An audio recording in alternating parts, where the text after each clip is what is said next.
Common sense. Remember common sense. Your brain should be at your complete control. Me brain me control ఉండాలి. మీకు ఎటువంటిది ప్రపంచంతో ఎటువంటి సంబంధం లేదు. మనకి ఆ 2 గంటలు మీరు పేపర్ ఒక మంచి అడ్వెంచర్ నేను చేస్తున్నాను, ఒక నాలెడ్జ్ అడ్వెంచర్ నేను చేస్తున్నాను అని చెప్పి ఫిక్స్ అయిపోండి. You will be seeing the best ever paper, best ever knowledge oriented paper. UPSC will be every time giving the best paper. ఎవరు ఎన్ని క్రిటిసైజ్ చేసినా it's paper quality is nowhere near to any coaching institute.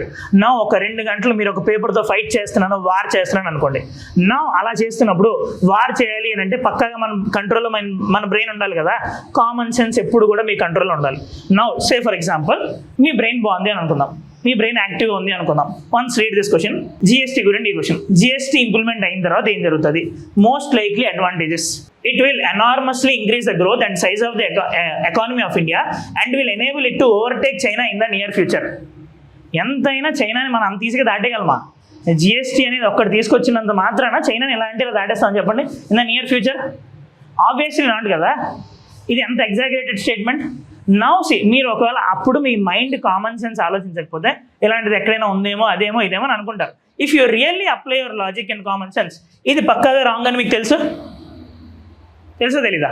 Now answer వచ్చేసింది, అవునా కదా? Now first and foremost thing, apply common sense. You should be, your brain should be very much active in those 2 hours. అది రియాలిటీనా కాదా అని accept చేయండి. GST implement చేసిన మాత్రం చైనాని దాటిపోతామా? Isn't it right? So apply your common sense. ఇప్పుడు ఇది ఒక్కటి ఎలిమినేట్ చేయడం వల్ల ఆన్సర్ వచ్చేసింది కదా మనకి.